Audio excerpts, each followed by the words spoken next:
I don't know what's going on, but since the Sir Alex Ferguson left, I saw not evolution in the club. The progress was zero. For example, you have an interesting point that how the club as Manchester United, after suck Ole, they bring sport directive Ralph Ragnick, which is something that nobody understands. This guy is not even a coach.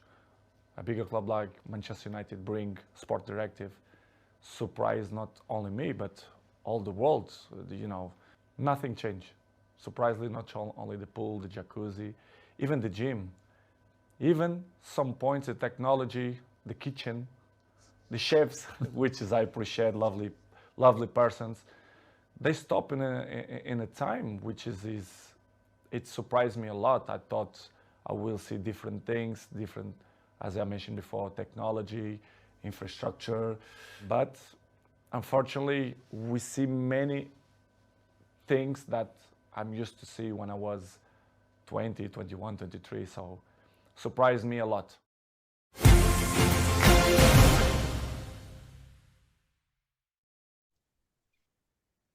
Welcome to Soccer As We Like It, the Man United direction. As you know, the whole world knows what we're talking about. It's all over the world. Piers Morgan, a journalist who has literally sold it. He said it's literally going to be bigger than Michael Jackson Oprah Winfrey interview. But we shall see. We're all football fans. We're all Man United fans. We're all Ronaldo fans. Some don't like Ronaldo, but it is what it is. Joining me today on this discussion, we had the first part of the interview between Piers Morgan and Ronaldo Cristiano. Today, the second part comes tomorrow. So want a reaction and see where fans think about this whole debacle. The first thing is, Joe, the Soul Man, welcome to the show. Hey, what's going on, fellas? We also have Galev. Gay, come on. How are you? Can you hear us? I don't know if you can hear us. Anyway, right. Joe, so what was the main purpose of this interview today with Ronaldo and Piers Morgan? Well, but I want to make sure. Not bad, brother. Not bad. Just responding to him. I mean, he wanted to make sure that he found a way out the club in the January transfer window. Right. Turn around and put napalm on that bridge. Let that bitch up. So that's what it is. He has done us a service. As someone that's within the club currently, and he's gone out and point out specific things about the club and where they are faltering and where he feels they need to fix to move forward to become back to where they were. And I'll appreciate it from that. And now that he's leaving, I'm fine even with what he said with Ten Hag. Not every player is going to mesh with their manager. So it is what it is. So you've seen the snippets. Piers Morgan's dropping a few bombs earlier on Sunday, on Monday, on Tuesday, and today he dropped a full grenade. A lot of people were surprised that it's not as explosive as they thought it was published to be. That they did see where Ronaldo's coming, but you have a divided fan base. Some don't agree with Ronaldo, what Ronaldo is doing. And when Piers Morgan asked him, he said, I want to tell the truth of what is really the situation. And we got it. So if we start with, there were so many aspects he talked about. He talked about Man United players and everything, which most of that will come in tomorrow, but everything will come in tomorrow. He talked about the younger players. He talked about longevity in the game. He talked about some players who he thinks who are doing well currently and will have longevity and who he admires. He talked about this new generation of players. He talked about him nearly joining Man City. He also talked about Ranknick and Ole Gunnar Solskjaer and the press, who are always putting negative stuff about him and his family. Let's start with the part that a lot of people wanted to say. He talked about the press always antagonizing him and his family. So he's saying, do you think sometimes these media people just say things just to get clicks and subscribers or whatever you want to call it? Well, because of his status? Unfortunately, that it is what it is. That's exactly how it is, and that's the world that we live in. I really wish that wasn't the case. As bad as the tabloids is here in the United States, I know particularly that it is a lot worse when it comes to England. Like, you guys, the veracity over there with the level of intrusion that they have over there, it's a bit much, but it is what it is. That's part of what it is. Obviously, yes, of course, there's a lot. He mentioned it. A lot of the heat he gets, yes, he's absolutely right, is jealousy. Right? He looks like a video game character of a soccer player. You know what I mean? Like he's like if there was an anime, right, of soccer, like that's him. You know?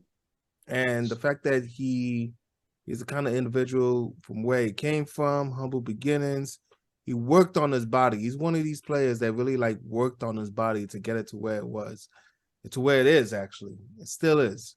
You know, so he's one of these high level individuals that has to be, and high level individuals have to be around high level individuals. You know, you don't a lot of times you don't see people that work at the top of their game really spending too much time with people that don't really elevate them, you know, or you know what I mean, because that drive to strive to be the best, it's constantly there. So right, I can see how he can come back to the club and see where we were and was like, oh, I can't even maintain what I came away from. I can't even maintain that, you know. So, you know, it is what it is. Andrew, welcome to the show. How are you, Andrew? Andrew, can you hear us? Andrew's on mute. Andrew, can you hear us?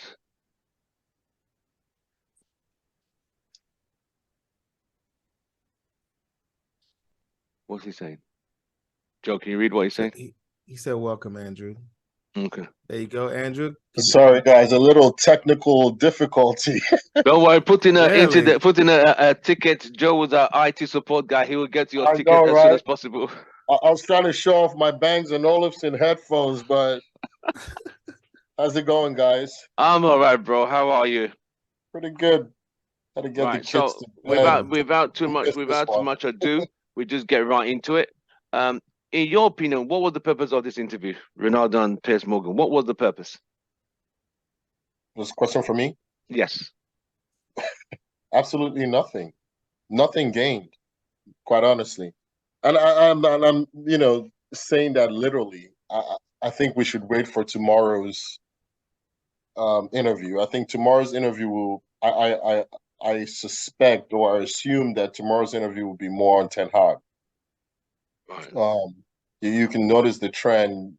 They talked about the Glazers today. He's talking about the emotional side of things, and I'll probably touch on that in a little bit. And then the players, the crop of players that exist in the squad, like they're not as standard.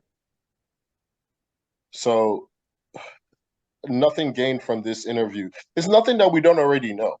Right. And you know, the only thing that he had to do was just hit home with we're calling out the Glazers. That obviously is going to hit home. And what else would they do? I mean, will the Glazers make footballing decisions by terminating his contract? Will they do that? Because there are reports saying that Joel has the final say. Yeah. Or will they stick to, you know, looking for him to get another club? Wait for him to get. Yo, no, listen, they're gonna start selling his jerseys as limited issues, man. Like that's what they're gonna do. Yeah, they're gonna flip this, man. It's like, hey, They'll milk it as much as they can. They'll milk it as much as they can. 6,000. We got 6,000 of these left. The last I mean, 6 you months. saw the start of the countdown. interview. Why did you have the interview with me? Because I like you. You shouldn't like the person interviewing. How about Piers Morgan asking him about his goal drought, his performance this season? That wasn't touched. No, it wasn't touched. So you know, so let's touch on what the few things we highlighted. Also, he talked about his generation compared to this generation. He talked about how when he joined the club, he looked up to players like Roy Keane, Rio Ferdinand, Ruud van Nistelrooy, and Paul Scholes. So he said, in this generation, why is it difficult that people? But he said, if you notice, he said, I understand, because they don't have to work as hard as when, and it's so true. He talked about his own son, who's 12, that they don't know the struggles they had to put in to be today. And he said it's the way of life. Joe, what's your take on that one? Whereby and he said not only United players, all club players, this generation is completely different. I get that, right? But at the same time, I'm sure Ronaldo had guys that were like fucking Bobby Charlton chatting him up, talking about, hey, you guys didn't know we had boots that was made of like lambskin, you know? Like, of course, we like play without shoes. Like, yeah, we had to play without shoes because we had to give up our shoes for leather because of the war. The war was happening, so we had to give up all our leather. So we played with like cotton balls. I don't freaking know, man. So like, I get it, but that doesn't mean that there aren't players that are not working hard, right? In this generation, the reason I don't think it's right for Ronaldo to completely just put it on the entire generation, right? We're still seeing quality football out there, right? We're still seeing the Mbappes. We're still seeing the Haalands. Are you saying that Haaland doesn't work hard? Are you saying that Mbappe doesn't have desire? Are you saying that, you know, there's still a lot of people out there that are really doing their thing. So I get it. It's like I get it, because like me being somebody that was like in the military, right? Right. I know that like the newer generation of Marines, I felt like they got it a lot easier than I did. That is the point he was trying to make. Where, you know, where like, but then like the guys from the 80s, right? Like the drill instructors used to like haze them, like, and it was like legal hazing, right? So I understand like the game has to evolve, and so does the players. Yeah. He did say along those lines that, you know, right now he's just looking like you know, like an old guy, you know. And of course, yes, he's absolutely right. There's certain aspect about the game, right, in which players are being given too much credit too early, but that's not the fault of the player, though. The players are not demanding this. This is society that's doing this. Right. So in a way, society is the one that's creating these players, because these kids, at the end of the day, these are children. These are children that we as a society are turning and molding into these kind of individuals. I mean, we could be lucky. They could be lucky enough to have parents that are straight and narrow and raise them right and have good morals and ethics and are strong, you know. But a lot of times, a lot of these kids are coming from broken families, poor families. They come from humble beginnings, and that family structure may not always be there. You know, not to say that that same family structure would be there if they came from a more affluent environment. I'm just saying that, you know, it's just, you know, it's just not something that's a thing anymore. So, you know, the game has evolved. The players are going to evolve as well.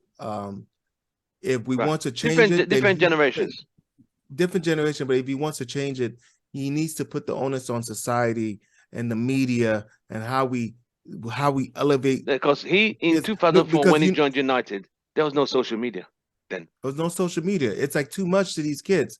Like he can't possibly look at social media and not recognize a correlation between how he feels. But that's not the the kids did not invent social media. We as adults that allow our children access to these devices and these platforms, we are the reason why these kids are being created in this way.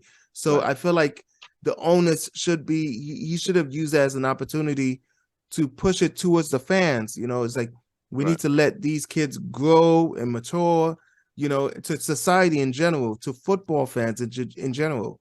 You know, let's not just look at a 19-year-old and say, you know, when I was 19, when you were 19, the world was completely different. Definitely. Right. And there was way more accountability. There was way less money in football, you know, so a lot of that stuff have been, as you know, money is just washed away, unfortunately.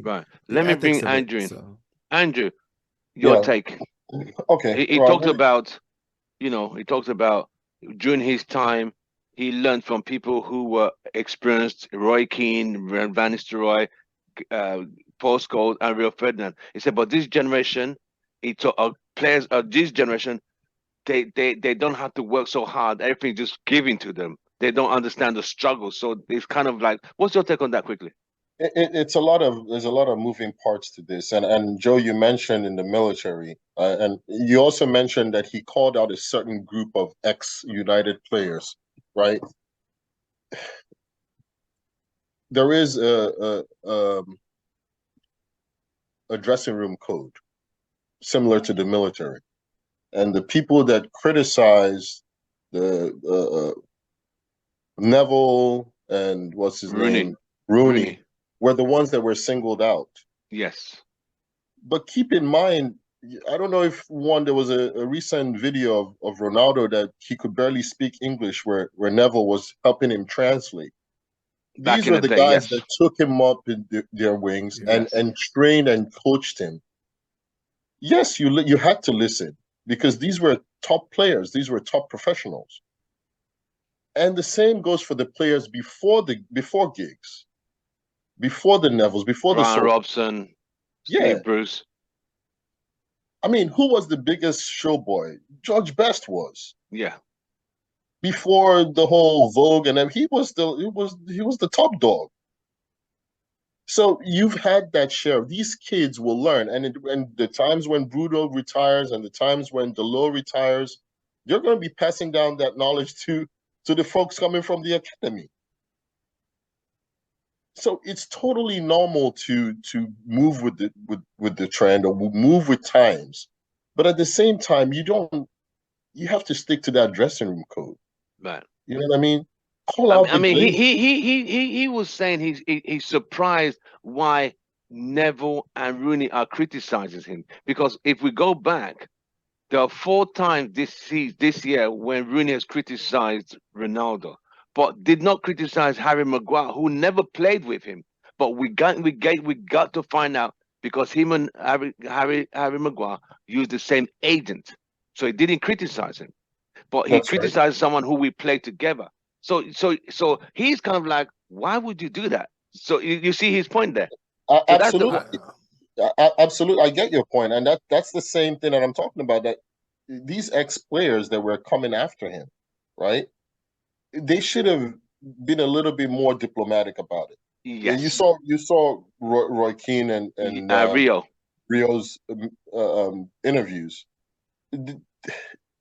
It's a very difficult situation that they find themselves in. Yes. But you have to remember that before ever speaking out, before Rooney spoke out, Neville was one of the folks that said, look, the way United is playing now, it's better off for Ronaldo to leave in January.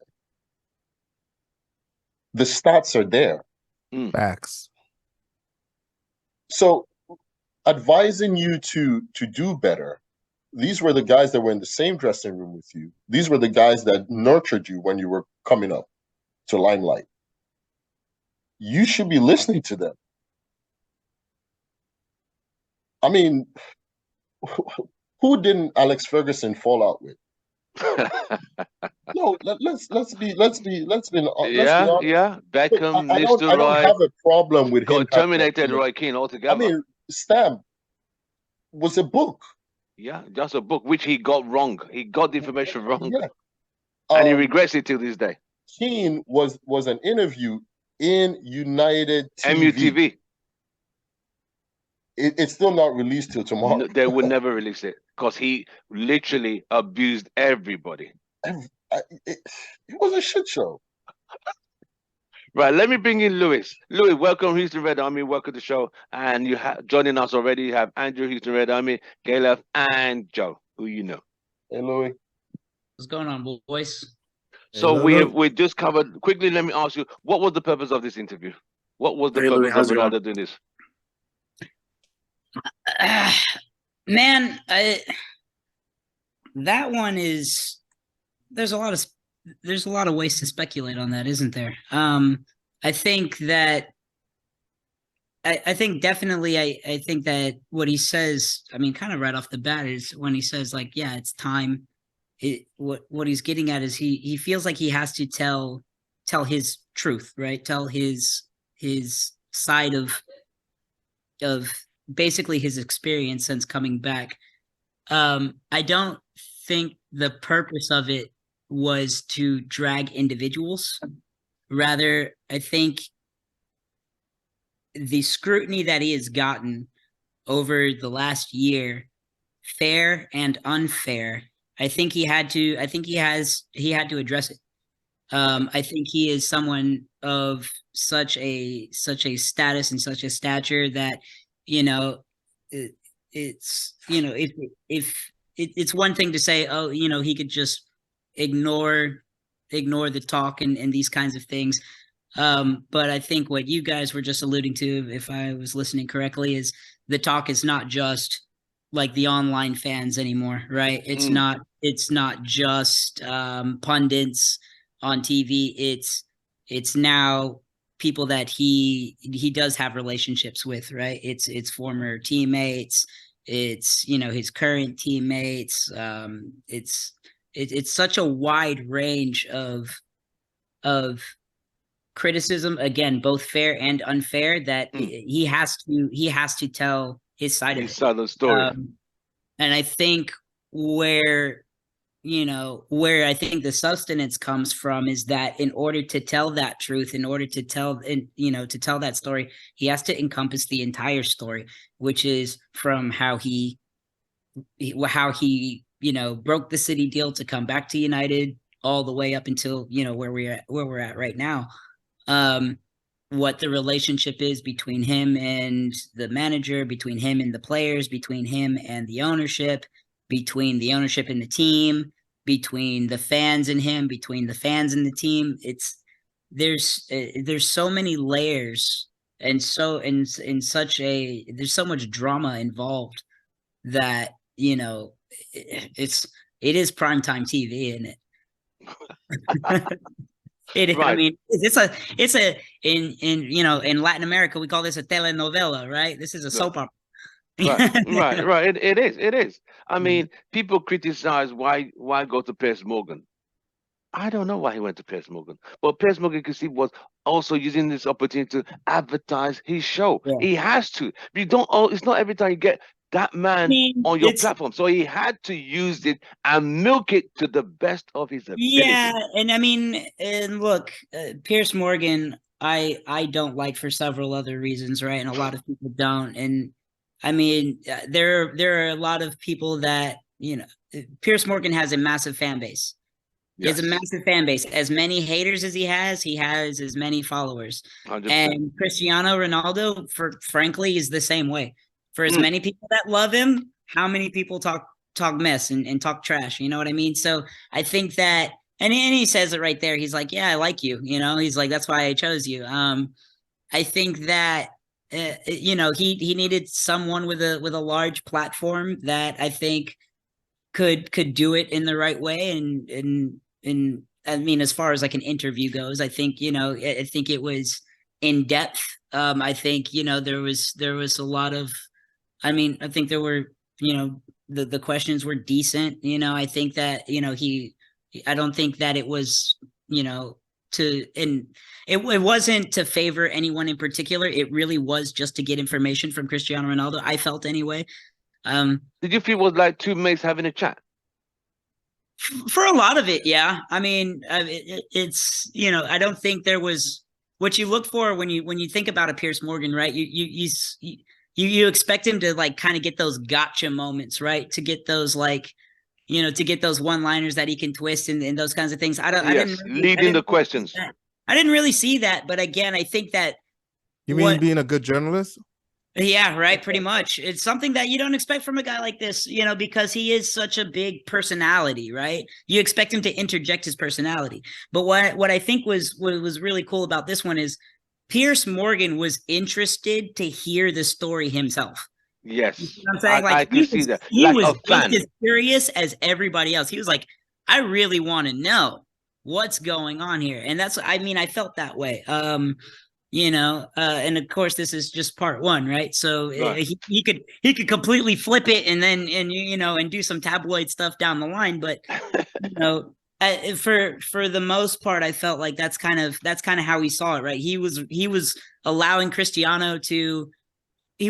him to give full answers. He wasn't trying to cut him off. And Cristiano Ronaldo, he speaks pretty good English, but he still kind of struggles. So it's a little bit slower. He's allowing him the time to kind of gather his thoughts and those kinds of things. So it was interesting in that respect, Right. Number one, let's talk about. He talked about. They asked about Ole Gunnar Solskjaer, and he said Ole has a good heart. He respected him. They played together. Did he criticize him? We all know Ole wasn't a great guy, but he did say they should not have replaced Ole with Ranknick, who he hasn't known. He has no coaching experience, but has a building experience. Andrew, what was your take on that part when he said Ole has a good heart, is a good guy, but when he was fired, Ranknick was not the right guy? Tell me about what you thought about that point. Well, I think he got it wrong there.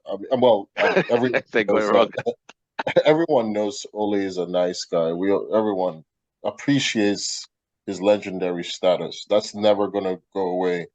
But what I don't understand is him talking about, how many goals did he score that season?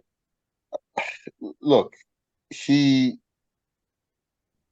shouldn't have said that, what he said, like replacing Ranknick for Solskjaer. We all saw what happened that season. We were trash. And for the mere fact that he was able to score the number of goals that he did under his reign doesn't mean that, yes, he's a good coach. And why would he say that he doesn't know Ranknick? Would it be He better? said he hadn't heard of Ranknick prior. Why would he say he hasn't heard of it? Didn't Sir Alex play against him in the semifinals of the Champions League? He was playing football at that time, wasn't he? I suppose so, mate. I suppose so. So you can't say you don't know him. The whole Red Bull Salzburg group, a builder of teams. He also managed the smaller team in Germany. So being in the football world, and he said they should have brought for the club of this side, they should have brought a more elite manager. But we could not find any manager. There wasn't available. There wasn't anyone available. And you say you love the fans. The choice of the fans is this guy right here. The fans wanted this. A majority at the time, vote wanted Ten Hag. So if you love the club and you love the fans so dearly, see, Tim, I don't mind what he said, right? It's how he said it. And calling out Ten Hag is what hurts me the most, right? We're gonna get to that part. Hold that. Yeah, we're talking about the Ranknick part. Just to talk about the Ranknick situation, he was there to steer the ship. Yes. And he spoke his truth as well. He was very vocal. He said it how it was. And you saw what happened when he said we needed open heart surgery. Oh no, that wasn't. They didn't like that. The club didn't take it nicely. And I think that's the moment with Ranknick, isn't it?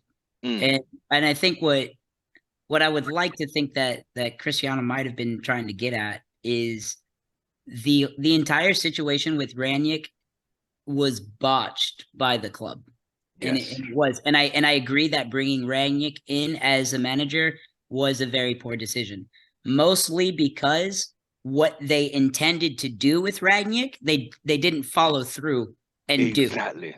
And that's where the disconnect is. So if you kept Ole and maybe brought in Ranknick for the position that he was intended for, that could have been better. Or if you fired Ole, put Ranknick in charge, and then allowed him to take his role as a consultant, as someone who could look at the organization and fix it, that's what you should have done. But the entire situation with Ranknick was volatile because what he said they didn't like, and then essentially they got rid of him, right? So from that perspective, yeah, Ranknick was the wrong decision because it seems that they never had an intention to follow through upstairs. True. with what he was really supposed to be there for. And I mean, like, look, yeah, you're right. Everybody thinks Ole is a nice guy. Everybody thinks that. Yeah, everybody loves him. He's the PE teacher. You know, he's giving all the kids a high five as they run by. Like, everybody loves him. And he as a manager for this club, he was not of the caliber, right? Ranknick I think he has the CV, right? I think he could have definitely done better, but obviously he's a manager that wasn't backed. He wasn't backed. Do you think the players backed him, Louis? I'm sorry? Do you think the players backed him? Because did the players back Ranknick? No. Do you think they did? I think that overall, during the time, everyone was extremely unhappy. You know what I mean? I think they were unhappy under Ole. I think they were unhappy under Ranknick. I think they were unhappy before that. I think there's, you know, it's remember these players didn't want to there were train so at many night. times there were so many times talking about those players where we said either they can't do it or they don't want to. And there was definitely this attitude problem. Like, people said it about Rashford, people said it about Maguire, Lingard. Said it about going for a walk. People said it about, you know what I mean? There wasn't a player other than maybe De Gea at the time where people were like, these guys don't want to be here. It's, you know, it seemed like there was such this volatile disconnect, and it was rampant. So when you have somebody who is the builder of teams, right? Yeah, it's like saying the mother. A builder of team, not a manager of a club. Yeah, he's had managerial roles, but where his specialty is, where his strengths lie, is looking at an organization, telling you what's what, and then applying a plan to fix it. He only got to tell them what was what. He didn't get to the plan to the fixing portion, right? He had his chance to come in, kind of take a look around. You know, he had his chance to tell. Didn't he say we need 10 new players? He said we need, was it 10 in or 10 in, 10 out, or was it 5 out and 5 in? I can't remember what it was. But basically he said, like, there has to be a massive exodus and then a massive influx of players. That's how you back a manager. And I mean, we always talked about it since Moyes. Like, these managers haven't been backed properly. And with Ten Hag, when he first came in, we were saying right off the bat, we're like, yo, they're not backing him. All of his first choices, we didn't get. He got some good players. He got some phenomenal players, and I think he's going to be able to do well with a lot of them. But how long is Casemiro around? How long is Eriksen around? You know what I mean? The players that he wanted, his first choices, he didn't get because he wasn't backed. And I think that ultimately he lucked out with the second choices. Yeah, he lucked out with the second choices. You know what I mean? And I mean, I think that's where I think that comment stems from, honestly. I don't think it's necessarily like, I ain't heard of this guy, fuck this guy. No, it was like, I don't know this person as a manager. I don't know this person as the person that's going to come in and fix it if you don't give him that opportunity. And that's basically what happened. Now, again, it's a bit speculation there because that's not what he said. And again, maybe it's a language thing, or maybe it's Andrew wanted to say something quickly. Hold on, Joe. Hold on. Hold on, Eriksen. Andrew. Hold on, Bems. Andrew, finish. You were about to say something about what he said quickly. Oh no, I was saying that these players didn't even want to train at night when Ranknick was here. Yes. Yeah. I mean, so he had so much against him. Yeah, they had so much against him. I mean, the only few players like the ones you mentioned are Delo, De Gea. These were the Yeah. only people that were ready to fight, and probably Bruno. And Delo was fighting for his spot, wasn't he? Because he wasn't even started then. He wasn't Ole starting. never played him. He had something to prove, you know. So at least he had that. He had something to motivate him. You know, I think a lot of these players were like, I'm on 150 quid, 150,000 a week. I'm on 200,000 a week. I can do fuck all. And I mean, but again, that is the situation that was created by management, right? And I think that's what Ranknick was trying to get at that time. He was like, look, man, you've created a horrible situation where these guys, you know, basically, you know, the animals are running the zoo. They get to do whatever they want. Right. Let me bring Joe in quickly. And there's no consequences, right? Right, Joe. The whole Ranknick situation in what Ronaldo said in reference to Ole was a nice guy, he has a good heart, but Ranknick wasn't the right guy for this club that size to replace him. Quickly talk to me about that. Then I'll bring in Benz. Benz, welcome to the show. Well, of course, but thanks, he man. almost was. Of course, he wasn't really there for that. He was there to stabilize the situation.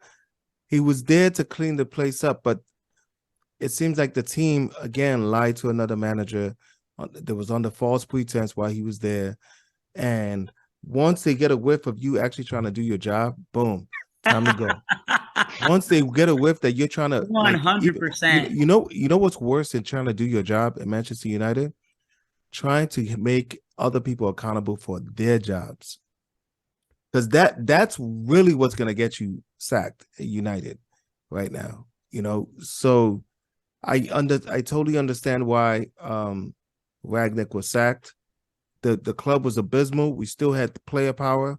We still had players moving mad. Pogba, his family, his agent. He had the leaks. Yeah, Jesse leaks. Lingard. We had so many leaks. Posting on Instagram on the West Ham. Yo, we was going, man, come on. And the team didn't back him. Right? And it seems like the team is backing Ranknick as far as like, you're the boss. It's you to decide who to go and who not to. But I think even though Cristiano Ronaldo is still the greatest player to ever step on the pitch. Facts. Right? He is the greatest player to ever step on the pitch, but unfortunately, I think and I hope he was the last mistake by the Glazers. I hope that by default, we never make another Glazer mistake like Cristiano Ronaldo, because they are no longer the owners of this club. That's the only way they don't make mistakes for us anymore. Right. That's the only way. Let me bring in the only Ben. way they don't make mistakes is if they're not. And I'm not saying that he's not a capable player. I'm just saying we are not a team capable enough to work with Cristiano Ronaldo. We're not good enough for him. We never were. He should have never came. True. We're not. We fooled ourselves into thinking we were. We wanted the magic, but we just weren't good enough, man. And he's just not into us. Right. Ben. You gotta go. Oh, he said Ole was a nice guy. He has a good heart, but he just felt Ranknick wasn't the right guy that time for the magnitude and size of this club United needed at that time. He didn't know this guy as a manager, just not the right one. What's your take on that one, quickly, Ben? There was no other manager that we could have got, man. There was no other manager available that United could have got. Ten Hag, we couldn't have got Ten Hag at that point in time. Ten Hag was not ready, was not willing to come until the summer. And Conte was gone signed for Spurs. Conte went to Spurs. We said we didn't want Conte. Pochettino was still at PSG. There was no other manager that was available. So Ranknick was the only one. Ranknick came in. Ranknick was the plan for Ranknick was to come in, get things kind of going, evaluate the club, evaluate the players, and then move up and then build that structure. I'll build that structure around the club. Where did it go wrong? That was the plan for Ranknick. It went wrong through. Well, there's two things, right? It went wrong with the players. The players were, the players did not really follow Ranknick instructions. I'll tell you that. The players did down tools.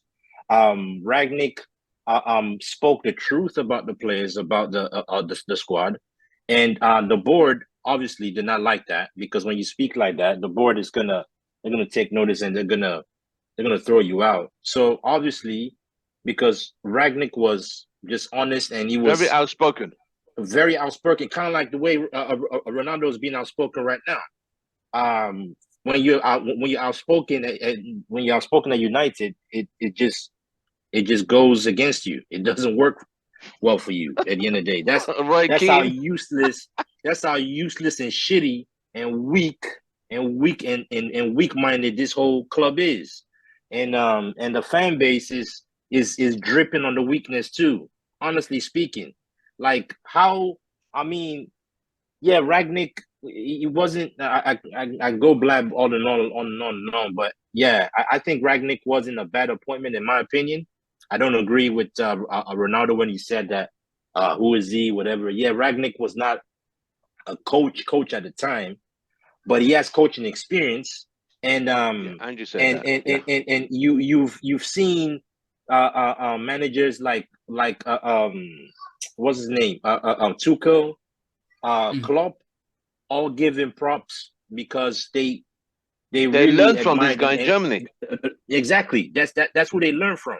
So, and question: do you think that? And again, everything that you said is I feel is spot on, right? But do you think also maybe that these players have very little respect for a manager that they know is going to be temporary? Good point. I think the fact that he was only there for 6 months, the players could not even be bothered. Yeah, and they knew, right? They were like, "Oh, well, this guy is literally an interim. Like, he wasn't like the manager. Like, they knew that he was going to go and assume another role." Do you think that that's too? Also part of it? But that's not an excuse though. These players are weak. Absolutely, that's not an excuse. It's a horrible excuse. Yeah. These players are useless. These players are useless. They went 10 games straight or 8 games straight in a bounce, and then they signed him as a full-time manager. Okay, so can I bring up maybe a possible, like, let's say just so happen you have someone like Cristiano Ronaldo has just entered the team. He may not publicly say something about the manager that he does not respect or does not rate or whatever, right? But we do understand Cristiano Ronaldo is not the type of person that holds on to his emotions. No, you can tell. You're going to be able to tell in the locker room, like Cristiano Ronaldo, if he doesn't fuck with the manager, it's going to seep into that locker room. Can we understand? Can we all agree with that? Oh, absolutely. No, but the thing about Ronaldo, that if Ronaldo does not rate the manager or doesn't get on with the manager at his level now, that will naturally cause a situation in the locker room, because Ronaldo doesn't know how to hold on to his emotions. That was not the problem. Go on, Lewis, finish. That's not the problem, though. That's not the problem here. So that's not what happened. If you remember, right? Because I mean, we were just talking about leaks and that, right? That was not the problem his first couple months when he came in. If you remember the leaks were that the players, certain players, maybe not all players, but certain players were not getting on with Ronaldo because of the standards that he was demanding. That was the leaks initially. Yeah, the leaks were like, he's in here telling people how they're screwing up, telling players, not necessarily. I mean, he could have been. I think you're right. He could have been saying that about staff, but that's not what came out, right? What came out was about the players. That certain players were like, either they were showing up whenever they wanted to, or they were not necessarily working as hard, or they weren't taking things as serious maybe. And he was calling these players out, and that's where the initial resentment came from especially from Mason Greenwood initially. I heard Maguire was another one, right? That he had a lot of problems with right off the bat. I mean, that's kind of obvious, but sorry. But that's where that initial bust up was, and I think maybe managerial styles and maybe managerial standards probably. I think that you're right. I think that probably comes in at some point, but I think that I think was indicative of who Cristiano Ronaldo is, right? He came in and was like, no. If we're gonna do this, we're gonna do it right, And some players, frankly, they were still on that Ole bus. Yeah, some of them were still on that. I'm on 150,000 a week. I can do what I want. Let me bring in Benz quickly. Benz, you're about to say something quickly before we move on to the next point. Man, I kind of lost what I was saying, man. It'll come back to you. Happens It'll to come me back to too. you. Yeah, I You were don't know saying what's that, up the thing there. is, the Chris, thing yeah. is, yeah. Go ahead, Joe. Yeah, I just was saying you were saying reject that my memory. You were saying that Cristiano Ronaldo is the best thing that ever happened to the face of the earth since sliced bread. Oh, shut up, Joe. You were No. To Stop be being a honest with you, right? starer. No. To be honest with you, right? To be honest with you, even though people will say all these things about Cristiano Ronaldo, and I know Cristiano Ronaldo has his He has his he has faults. some He has his things, faults. he has his faults. faults, he has his Yeah, faults. yeah. He's He not has faults, perfect. but I No will one say is. this: no one's perfect. But I will say one thing though: He's a bit of a Ronaldo mini. being in that dressing room, right? I don't care which manager, right? Ronaldo being in that dressing room is more of, as in now, it's not gonna be as helpful because of what he's done. But before today, like even when Ole was the manager, or when Ranknick was the manager, Ronaldo being in that dressing room is more of a like what these guy is a role model for what you need to as a player, as a young player. You look at this guy, you take notes every day. You come into training and you take notes. The way he runs, the way he rests, or whatever is every routine. What he eats. The time he comes in. Why were the players not wanting that positivity? It's Why? because they are useless. As in, they are losers. They are useless. And this time, and I'm sorry, I'm just going to be honest. This generation, they're weak. This generation is weak-minded. I think maybe Ronaldo grew up in a time, right, where you had to fight and struggle to get success. He went through all that shit. This dude came from pretty much poverty, right? He didn't grow with money. The dude worked his ass off. Yes, he was a little bit talented, but he didn't have the talent that Messi had. No. The guy worked his socks off day in, day out. He learned from the people like Giggs, Scholes, Ferdinand, Keane, you name it. He saw from them. This guy was a sponge at the age of 18. And all he was trying to do was say, look, guys, I'm in the dressing room. Just you don't have to pay for this. Just watch me. Just watch me every day, and just follow what I do, and you'll be good. None of them. He talked about longevity. He talked about longevity. The only person, yeah, go on. Yeah, the only people that he gave recommend is Delo. I'm not surprised about that. Casemiro, I'm not surprised. So Casemiro was his teammate. And then who else did he say? Martinez. The rest of this. So I'll tell you, right? You guys need to just pay attention to this. What Cristiano Ronaldo said about that dressing room. That speaks volumes. Don't forget that the fact that he only praised 3 players, that speaks volumes, bro. He did not commend any of the English players. So I will say this as a controversial one, right? Ten Hag is a good manager. Ten Hag has brought that fighting spirit to that squad. But I will tell you, man, this squad, even if for this squad to be successful, a lot of those players have to go. Those English players gotta go. I'm sorry. Of course, absolutely. They are, when I mean weak, when I mean a lot of these players have to go, I'm looking at 60%, 60, if not 70% of this squad need to go. All you Rashford lovers, that guy's not going to win the league. So you're agreeing with Ranknick about open heart surgery? Hell yeah! 10 players need to go. We're not. Right now, what we're just doing, right? You're basically just putting the anesthesia. You haven't even started the surgery yet. You just put the anesthesia on. Okay. Let's move. Yeah. Let's quickly move. I'm going to start with Andrew on this one.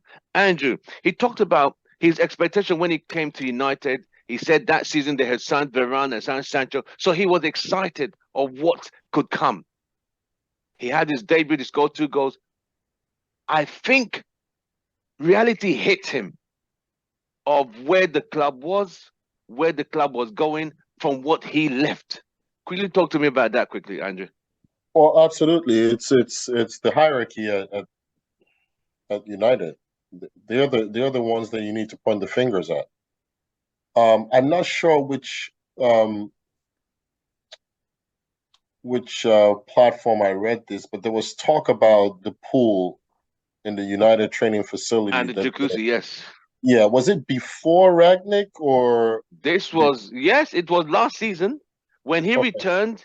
He saw the same. I think there was a crack that was there in 2009. Yep, and that was still there.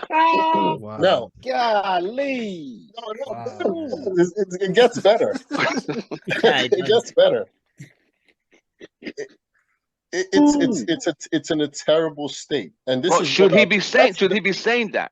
People don't want him to say that. Well, No, he It's disrespecting the club. Anybody we need to know. that's saying, He should no, say I it. don't know anybody that's saying that he shouldn't say that. No, he has The only to say person that. that's saying that he there are shouldn't say people that are the saying, Glazers. why is he bringing spreading out United's? Why is he dissing United? No, like no, that? no, Well, no. they The need to people, know no, because Dirty laundry. Nottingham Forest probably has a No. better pool system than us. Yeah, no. I agree. Wrexham There was probably has a better pool system than we do. It's A club this disgraceful. Said Wrexham? size, a club this size, and the It's- stature of this club. So People say we are Manchester United. We ain't shit, man. Don't make those statements. We are Manchester United. Shut up. but We ain't no Manchester here's United. here's the good part, right? And going back to the question about the facility, everyone needs to point the finger. Like, I'm totally cool with him saying whatever he had to say in that interview about the Glazers, Yeah. about the way the players are acting to step it up, because that's what we want. But you mentioned that the three players that he mentioned in the group of players that go out there and strive every day in training, two of them are the spine of the current team that Ten Hag has put in place. Yeah. Yes. So Yes. why don't you trust the manager well enough to push us, hang in there just for a little bit? Yeah. No, okay, Andrew, I got a response for that, right? I don't think Cristiano Ronaldo is criticizing Ten Hag as Joe, stop all that. So not dramatic. tactical enough. No. Joe is just dramatic for no reason. But I'm gonna put him to I'm gonna put him to sleep in a second. So Cristiano Ronaldo criticized Ten Hag about respect. It's a personal thing. He never said Ten Hag is not the right person for the job. I agree with He never that. He never said he's a criticized his bad tactics. manager. He never said he's a bad manager. All he said was he just doesn't respect the manager. It's a personal thing. So Joe all there doing like this, waving whatever. I don't know what you're waving for because Ronaldo never attacked his CV. In fact, I was just acknowledging that the brother was preaching, man. That's all. But Can I just acknowledge you but you're preaching? I wanted to preach. It don't mean nothing, Joe. I'm sorry, Joe. I just gotta get you on that one. Andrew, come in here. I have this feeling that there's this CR7 cult, like when they go in there, they probably wear number 7s and they sue. It's just that. It's just that You're so passionate. So he was right to call out the facilities that are poor. Yeah, he's right. He's right. Yes, I respect people that work hard for their craft. I respect people. Yeah, like Ronaldo, he's not perfect, but what he's achieved as a player, what he's achieved just in life, I respect it. He's worked hard and he's suffered to get where he's 100%, at right now. I so agree. If he speaks, I listen. No one's disputing that at all. Nobody's just okay. Joe, come in. So you're saying that Cristiano Ronaldo has done enough in his career to become a problem in our locker room? He's not a problem. I don't look at him as a problem. He doesn't rate the manager, and there's a clear rift between them. No. Yeah, you keep going. I'm sorry, Joe. You keep going back to the same thing, which is he doesn't rate the manager. But that's not. He never said he didn't rate the manager, Joe. So let Joe finish. I guess he doesn't have respect for him. So I guess he never did not rate the manager. He just it's just a respect. It's a personal thing that they have. Okay, But so what you're Joe is saying saying that wouldn't you're that saying spill over to the other players? as if like Cristiano Ronaldo is like the kind of person that's just stoic and just like you can never read him or understand how he's feeling. This dude he probably wears t-shirts with his feelings on it every day. He comes to the practice. Yo, fuck Ten Hag. I do agree. Yo, I do agree with Ronaldo leaving the dressing room because of what Ten Hag is building, right? Because Ten Hag is building a togetherness. He's building that spirit. The players the players are on board with Eric Ten Hag. Ronaldo's tantrums of like walking off the field against Spurs, that's not right.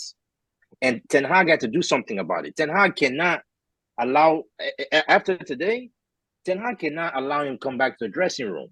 Okay. It's going. I don't allow Cristiano Ronaldo doing what he's done and come back to the dressing room. You can't have it. He's past a point of no return. Yep. In fact, like when he did what he did at Spurs. Oh no, you had. I don't even agree. So let's see what triggered the Spurs thing. So I'm gonna bring Louis here. Man United were leading 2-0. Ronaldo had warmed up earlier, 25 minutes earlier, but at the 88th minute, he said, "Ronaldo, come on, 2 minutes to go." Louis, as a player of United, Ronaldo's status, how do you think Ronaldo be thinking to bring me on 2 minutes to go? Yes, he's the manager. He decides. Where do you stand on that quickly? Look, I mean, it comes back to where the disrespect stems from, right? And look, this is a disrespectful thing to do. It is a disrespectful thing to do. Yes, he is the manager. Yes, he makes the decisions. But I mean, here, let me put it to you this way, okay? The players that I deal with, okay, if I put a player on for 2 minutes. Those of you who don't know, Louis is a coach, a soccer coach. So, nice one, Louis. So the players that I deal with, if I put a player on for 2 minutes, they're gonna go on. They're gonna play 2 minutes. They're gonna play their butts off because they're kids, right? They're kids. They're trying to learn. They're trying to get better. They have dreams of being the next Ronaldo themselves. When you're talking about pro managers, okay, you're dealing with adults. First off, you're dealing with adults, and not only are you dealing with adults, you're dealing with adults who have created their own careers. They are professionals and they need to be treated as such, right? Now, it's easy to look at it like, oh, coach-player relationship, one is above the other. And it's not the case when you're dealing with pros and when you're dealing with a pro of someone of Cristiano Ronaldo's stature.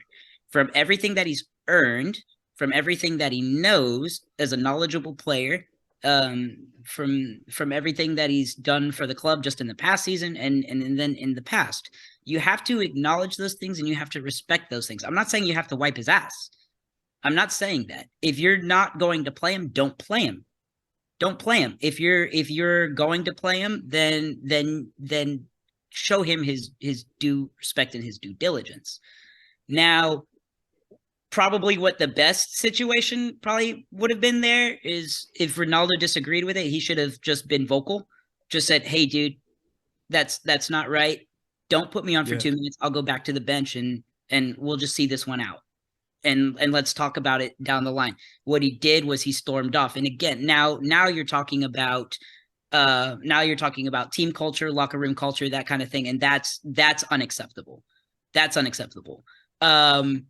So there's a way to go about things and there's a way to do things. And yeah, from Ronaldo's perspective, it is an extremely disrespectful thing to do, but who is going to be the bigger man? Who is going to meet disrespect with professionalism? And I don't think either one did. I think what Ten Hag did was disrespectful towards Ronaldo, and then what Ronaldo did was disrespectful towards Ten Hag. But ultimately, that also sends the message to the rest of the team, and that's a bad message to send. Right? Let me bring in Joe here. Joe, 2 minutes to go. Ronaldo, can you see any manager who are bringing in Messi 2 minutes to go? Even Van der Beek gets 5 minutes. I'll tell you what. Okay, flat out, I'll say that that was not right for Ten Hag to do that. That said, it doesn't matter. Ten Hag made a mistake? Are you sure? I'm just playing. Yeah, he's made plenty of mistakes. Yo, he played McFred just the other week. Yo, he's capable. He's capable. He's human, right? But I will Is he say, gonna play though?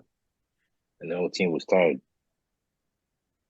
I mean, I would have gone Donny Van de Beek again. As atrocious as he's been, why not?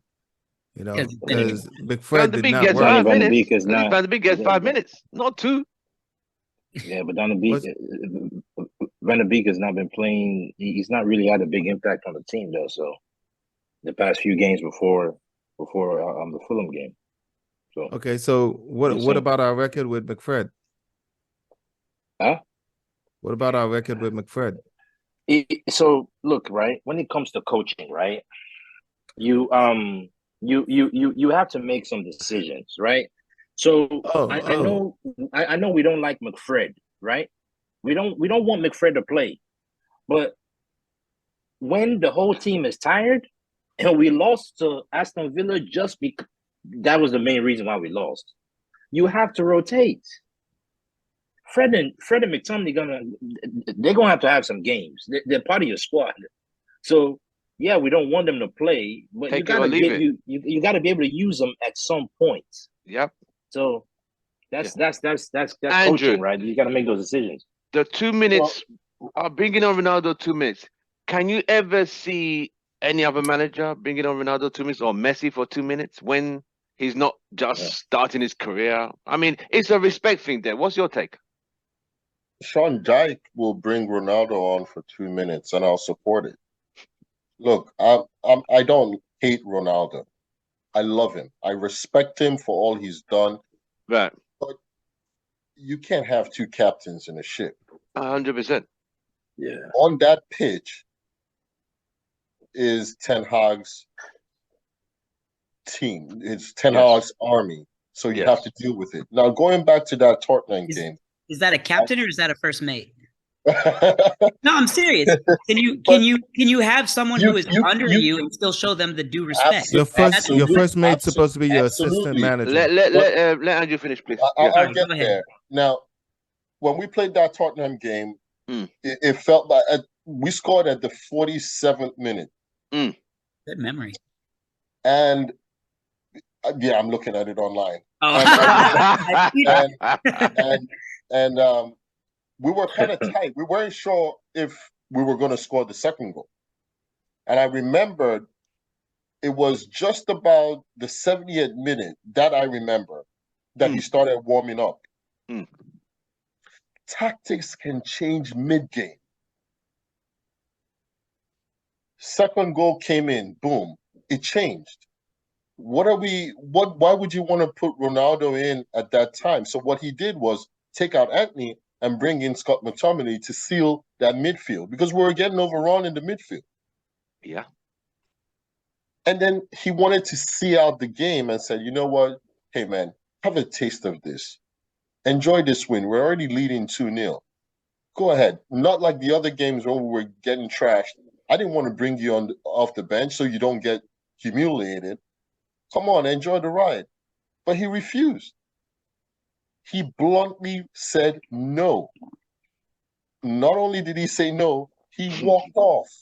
Which was childish and petulant. I get that. That was very childish. The same treatment that Ten Hag is giving Ronaldo is the same treatment he gave Casemiro. It's the same treatment he gave Scott McTominay. It's the same treatment he gave Martinez, his own man. If he doesn't need you at that moment, he can make that split decision. He's the manager. He's tactically looking at the game. Yeah, I agree. So I get the fact that people have different opinions, and I respect that. But he has the final say. He makes the decisions. I'm sorry. Right. Let's jump on to the next one. He talked about his family not giving a fair ride. The press are always negative. There's nothing positive from the press. Always biased. Now, when he lost his son, he feels as a parent. I don't know if everyone here who's a parent, but him losing his son, he said the hardest thing was coming home to tell the other kids one did not make it, that one is in heaven. That's the human side. I was talking to a guy that said, he said, "Oh, that doesn't matter." I was like, "Wow, football, It does matter. I mean, come on. Now. football It does is matter, football. man. It matters. A human life is a human life. You can't be replaced." It does matter. Let me go into Joe. What's your take on that? How he felt. So, do you think that thinking has also affected, because that is not something you just forget like that. I don't know if they're receiving counseling. Him and his girlfriend are receiving counseling, because it's not something that you just snap it. It's a lot. So I'm probably trying to think it probably has affected him mentally and also affected his decision making, whereby he's not really all there. He's making those snap decisions because he's got so much on his mind. I'm just saying, Yeah. Joe. I mean, yeah, definitely that's gonna affect you, man. And man, you might say if maybe that didn't happen over the summer, then maybe the situation between him and Ten Hag could have been navigated a little bit better, you know, because they're both. He would have been in a different headspace, you know. That's the right word, headspace. You know, so I don't know if maybe just some extra time off would have been what he wanted. It's just that like him and the team were just in two different headspaces, where the team was getting ready to kick off, get things started, and I think the first two games really like was like the shock, where like Ten Hag was like, "Yo, I gotta stabilize this thing real quick. I gotta stabilize this thing. So he made wholesale changes. You know, if you remember, like four members of the starting lineup, 4 or 5 members of the starting lineup lost the position automatically. Yeah. You know, and Ten Hag realized that he needed to play for this team to be successful. He needed these certain players to play this certain way. And unfortunately, right now,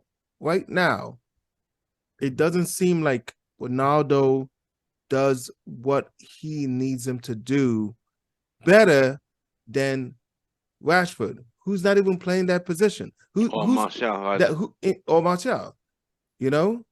And Ronaldo, I don't know, because I don't know if the situation that happened over the summer has him looking at him playing and being involved at the team a little bit extra, because he needs it.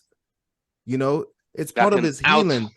Yes, he needs to start. He needs to, you know, want to be useful to this club, you know. But Ten Hag, he's still the manager of the club, and he's looking at the situation on the pitch, looking at the situation in training, and it's looking like certain other people are doing a better job than Ronaldo for what he wants to do for the team to play a certain way.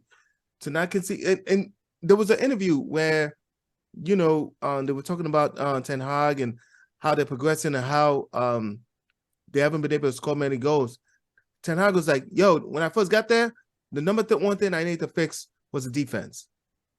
You know, that was the number one thing. Like they've been working on defense most of the time, midfield, right? They haven't really worked on offense. You know, that could explain why we kind of go brain dead when we get to the final third. You know." But the final third, right? Because we haven't worked on it that much, right? He's got to go with, I guess, maybe the players that he feels can just make it happen for the little amount of training that they've done, right? You know, and practice that they've done. So I get it, man. It was just Leon. I'm just saying, I would hope. I wanted it to work just like everyone else, but I would hope that Cristiano Ronaldo is the last mistake done by. Do you think? Let me ask you this: do you think that maybe that's playing on his mind, the death of his child? I mean, mentally. I think that led him to. I think that led him on a more. I think it led him to dismiss Ten Hag a lot quicker. Because it's like the pain is still there, man. And you know, when you're feeling some kind of way, when you're in pain, right? Just random occurrences will just set you off. Trigger you off, yeah. You know? Yeah. And if you're talking about like, and he's over here He's looking at these busted ass machines that's been there for 20 years. You know, the jacuzzi ain't jacuzziing, right? And now Ten Hag over here talking spicy. He's like, man. And some little kid is on his phone. You know, Yeah. Jesse Lingard making TikTok dancing videos and shit, man. Yo, he's like, what the fuck? You know, he's like, what have I got myself into? Get me out of here. You know, it's a bunch of kids that they're not worried. Like, you know, Pogba was there too, you know, over there dancing with Bailly, you know. And Phil Jones, he's like, that's another thing that hasn't changed. That's another thing that hasn't changed. Phil Jones. Phil Jones is still there. You know?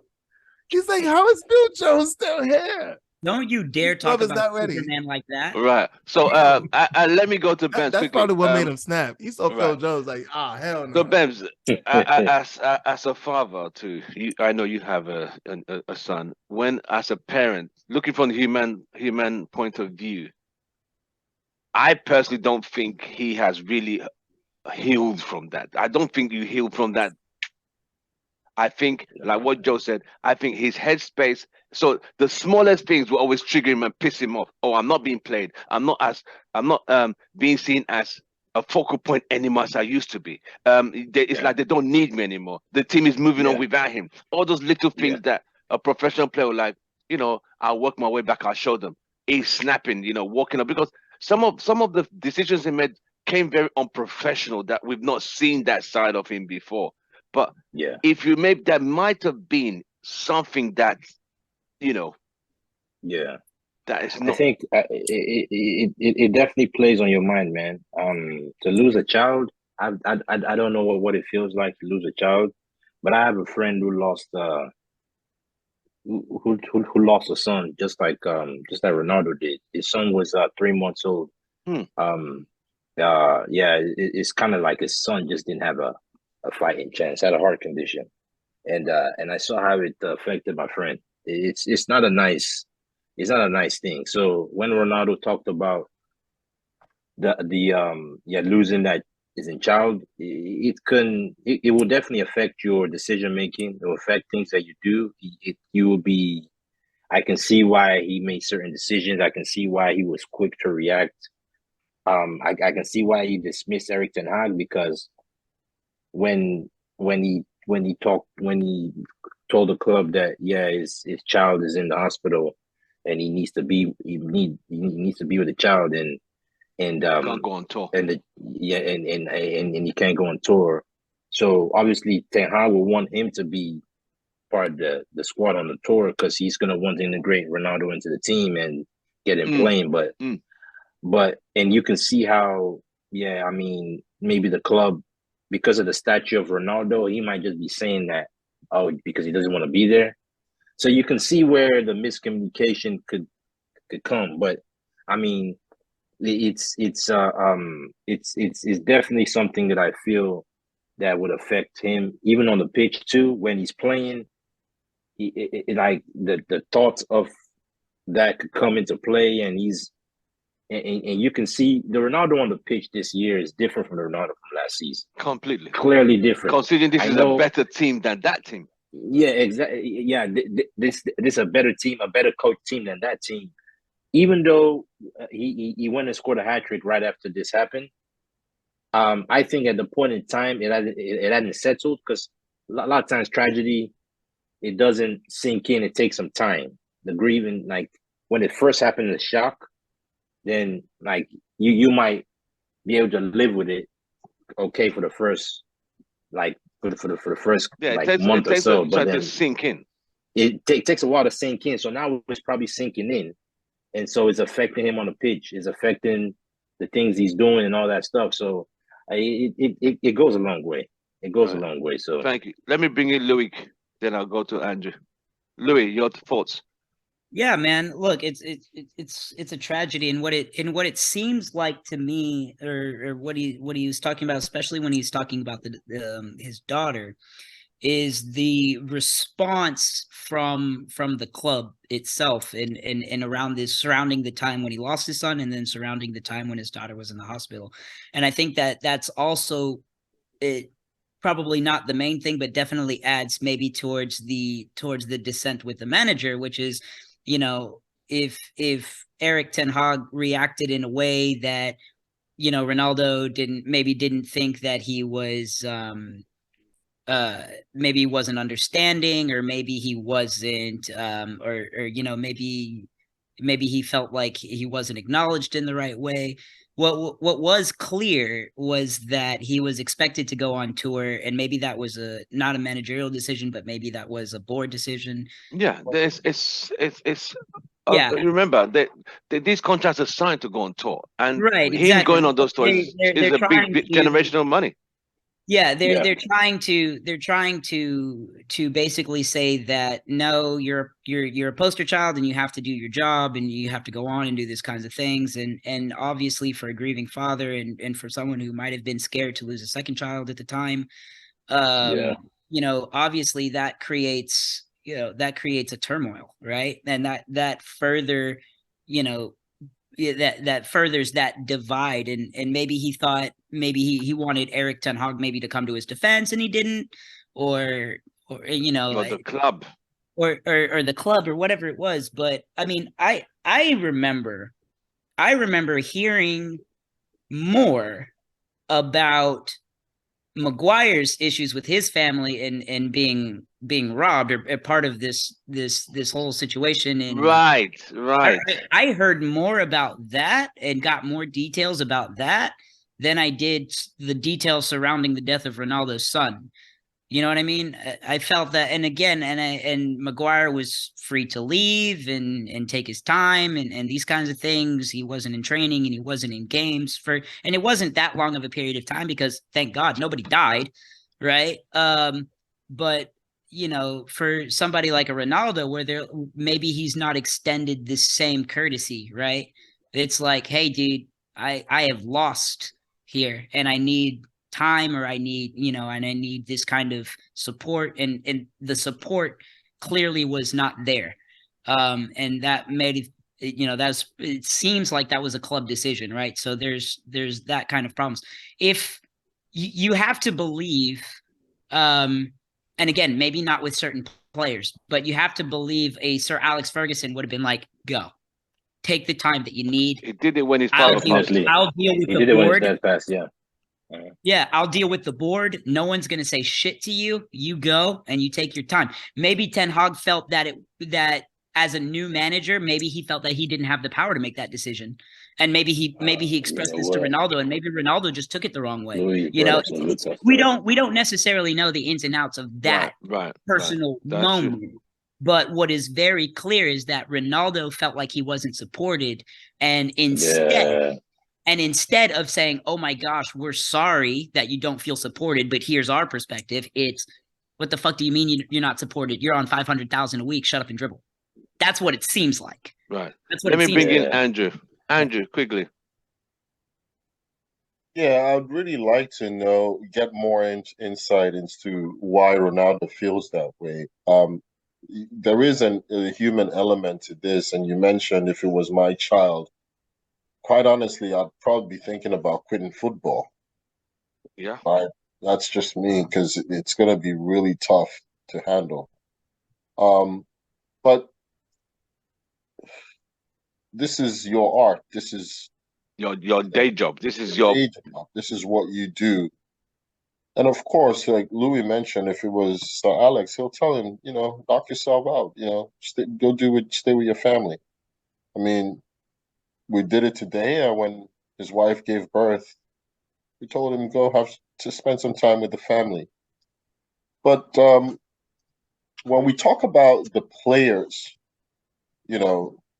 how did they come together to show support to Ronaldo at the time? There were headlines that Rashford was leading the effort. So, as a matter of fact, there was even a family member of Ronaldo or someone from Ronaldo's camp that came on Twitter and said, Manchester United were really supportive throughout this, tragic time. So I'm a big concerned as to the timing of it. Did it come late? And also for preseason, I mean, if truly that's the case, he shouldn't have been there. But No, where I have hell problem no. with, I wouldn't. where I have problem with is you didn't go for preseason, understandable. You had to spend time with your family. But when coming back, you don't expect to start with the team. You don't expect to I mean, and that's what Ten Hag was trying to do. Gradually integrate him to the team. And maybe he got upset at that time and started having, some type of friction with Ten Hag. But, there's something that happened between the beginning of the tour and end and of the the start tour. of the season. Yeah, At the something start of the happened there. season. Something definitely happened. Louis, might I say though? I think at the time, if you remember what the headlines were, and of course Manchester United does not control headlines, right? But if you remember what the headlines were like, oh, he's not on preseason tour, so there's a problem. There's a problem. There's a disconnect. He doesn't like the manager. He doesn't like the players. Yes. Being prima donna. The tabloids went full throttle. And no one. You mean asking to be transferred? Hold on. And no one at the time. Here's the thing though. No one at the time, whether it was a statement from the club, whether it was Ten Hag, whether it was any of his teammates, I do not recall. Correct me if I'm wrong. I do not recall anyone at the time saying no. He's not refusing to go on preseason tour. He's with his family because his daughter is in the hospital. I did not know that his daughter was in the hospital until this interview. I didn't hear anything. Oh yeah. Anyway. So what they said was family issues. They just said family issues. They never went into any detail. They never went into anything. They said family issues. Which is right if he didn't want that information to be out there, right? Well, there's a good chance he did not want that information to be out there. But there was never any counter to the prima donna arguments. Right. That's what I'm getting at. There was never any counter to, oh, he's toxic, he's this, he's that. It's no one said, hey, we said it was family issues. It's family issues. Nobody said that. Yeah, so you're saying they let the tabloid keep no one went against that narrative. They kind of hung him out, and that narrative is going to be there. Right. Let's move guests quickly. This is the last question for all of you, starting with Andrew. Andrew, after this whole interview, we know he's not coming back. We know that. Is his legendary status destroyed? We can't hear you. You're muted. Yeah. Oh no, of course not. Absolutely not. It's not. I still have a jersey, still hanging. Can't. Nope. Bems. Not even close, man. Not even close. Tim, you know, Roy Keane has done similar situations. I mean, players have said stuff about the club in the past, and their legendary status still holds. Ronaldo's legendary status is holding strong and will continue to. Joe. Yeah, he's just too good. I mean, if you're gonna look at Joe. Joe is such a shit starer. It's like who's the controversial one again? Exactly. Listen. I said right now, right? I'm mad, like I'm upset, But I think watching the full half, right, and hearing about the issue that he had this summer and how it felt, and because prior to that, I thought that it was Ronaldo just being Ronaldo, like the Ronaldo that we've seen in Real Madrid, right? Just like showing his emotion on the pitch, not wanting to get subbed off. That same Ronaldo. I thought that was the same Ronaldo, right? But I didn't know how much how deep it was when it came to his kid over the summer. And I'm putting that in adding that aspect into it. I'm gonna tone it down a little bit. I just might, you know what, man. We don't know what to expect tomorrow, right? Right. So that's why we're having a part 1. So tomorrow be part 2. Louis, is his legendary status tarnished? If Diego Maradona's legendary status is not tarnished, then you can't even talk about Ronaldo's legacy. You're so right. What he's so done. Man. and what he means to football as a whole, what he means to Manchester United, what he means to Portugal. I mean, no way. Look, so all those United fans who are saying he's no more legend, get out of my club. What would you say to them, Andrew? They should shut the hell up. They should shut their asses up and go to sleep. They know nothing. They're probably Sports the fans. ones. They'll be back in the testimonials. They'll be back in the testimonials. Yeah, waste of time, but man. Come on, man. How you it's very about clear, like right? That I mean, these types of fans, they're even if they say that they are Manchester United fans, they are not ingrained in the history of this club and what this club represents and what it means. Maybe they are on the surface, but to understand Manchester United, to understand the history, both good and bad. We have some bad history in Manchester United. 100%. We're almost 200 years old. Yeah.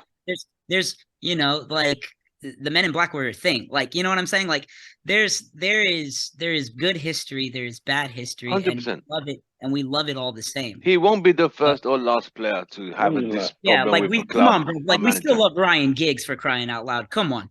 Like 100%. I think a lot of these fans didn't really watch. I think a lot of these fans, to be honest, let's just be honest.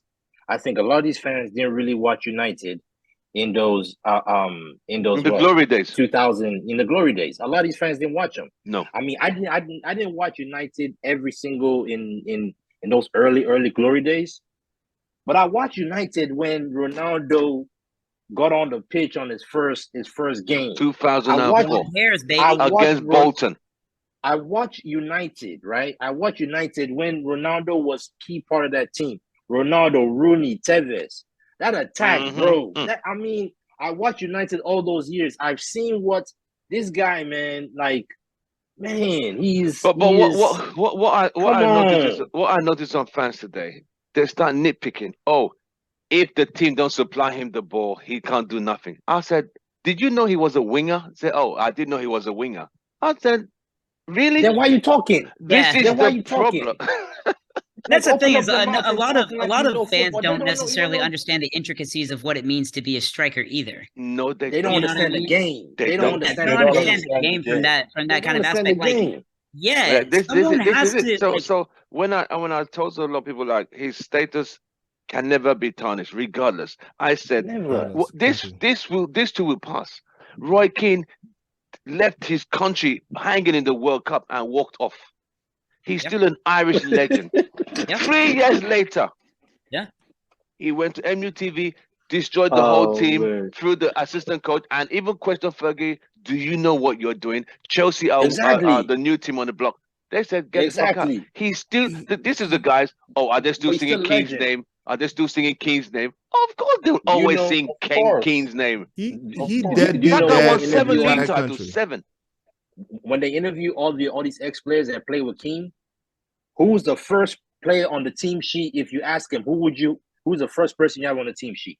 Who would all those players say? Roy Keane. Roy Keane. Yeah. They always loved his energy. They all loved his attitude. They loved his. He was fearless. He was fearless. He had his demons. But he said it as it was. And people, like we see, when you say too much, it's like Cantona. He had his demons. When you it takes a special kind of player to do these and still be recognized for what they do. I'm not a basketball fan, but Joe can correct me. When LeBron said he was leaving Cleveland to Miami Heat, weren't these all fans burning his shirts? When he returned, these same fools went to buy the shirt again. Yeah, exactly. That's fans for you, man. That's fans for you, man. Or fanatics. It ain't gotta make sense. I think at the end of the day, I think what the true, like, United supporter, like the person that has just loved this club for their entire lives, what I think that they understand is they can look at this interview, take the parts that they absolutely hate and they think he's talking out his ass, take the parts that they like, and understand, like, to love something is to criticize it, to love something is to want better for it, and ultimately, I think that's where you know those. I think that's really where that needs to. And let's hope So, that so Andrew, the much last word, needed, Andrew. Give me your last word about this whole thing. let's Summarize. just hope that the much needed change that we're looking for in Manchester United happens as a result of this Yes. Of this interview, or his termination, because it's likely that he may not play again. Right. Likely. Thank you, Bems. Nah, he ain't playing. Bems, last words, Bems. Okay, my last words. Thank you. My last words. So, if you call yourself a United fan and you like to boast to other fans of 20 times Man United, and you like to ride on like the history, a player that was a big part of that history was Ronaldo. If he was not part of this team, I don't think we have that 20 times Man United. I don't think we win as much as we did. The guy is an integral part of. I mean, the guy is a true. I mean, wouldn't it mean that he's one of the best players United have ever had? Ferguson said it. You see how Ferguson perceives him. Yeah. Did you have? Sorry. Did you guys ever see when Portugal won the Euro 16 and Ferguson waiting for him to come down the trophy like a father waiting for a proud son? I was like, wow, Exactly. Look at that. Exactly. So for Fergie to regard Ronaldo, and again, remember, Tim, you're gonna know this. There was a time when there was a dispute between Ronaldo and Van Nistelrooy, or I think Van Nistelrooy was. Yes. And when he had just lost his father, Van Nistelrooy was, kicked him and said, "Go run to your father." Rio stepped in. Yeah. And then he said, well, I mean the future of this team is Ronaldo, so you can go. So Ronaldo, yes, there are things he said in the interview, the ways he's conducted himself that I don't agree with, but all in all, what he brings to United, I don't think it was a mistake him coming to United. I don't think it was a mistake. I think it was actually a blessing in disguise, because if he didn't come to United, we won't have this interview. He won't be blown out the Glazers like this. So I look at things from different angles, and I look at the big picture. If this is gonna get us to where we want to get to, exposing the Glazers and putting more pressure on the Glazers, I'm all for it. And I mean, he's an example to young players. He's won it all. He's done it. And I'm gonna look forward to the part 2 tomorrow. I mean, please, man, if you're a United fan, man, and you really truly say you are, man, this guy's part of this history and this club. You got to respect the good things he brings. And I'll say this: the good things he's brought to this club outweighs the negativity, the negative parts. Where it outweighs it. So thank you very much, Joe. Last words. After Are watching you the first, throw any towels? Ain't no towels. There's no towels to be thrown. This isn't a fight. All right, this is a discussion. Look at Joe. This is a discussion. I will say that, after watching the first hour, right, everybody, right, this is the growing process, and everybody's got to look within themselves to make themselves better. And I think at the end of the day, Ronaldo is doing the same thing as to how he could have moved a little bit different this last few months, and I'm sure Ten Hag is doing the same thing. If there's one thing that I hope comes out of this, is that both Ronaldo and Ten Hag are looking at themselves this evening and what they did and how they could have done it better.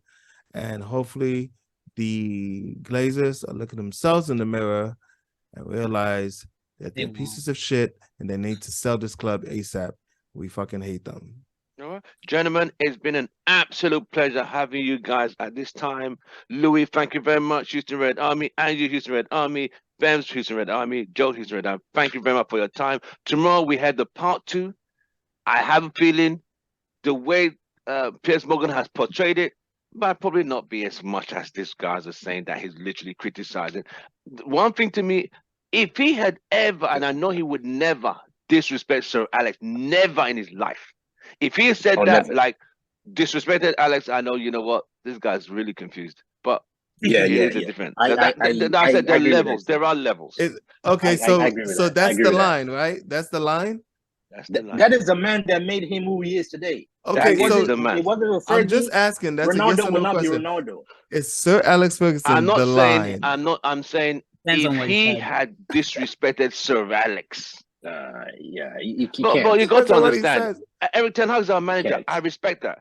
But If he he says hasn't he is done this, enough to be. You see You- what I mean? You know what I'm talking about. You know what, Tim? You know what, Tim? I guarantee Mourinho won you, 3 right? trophies.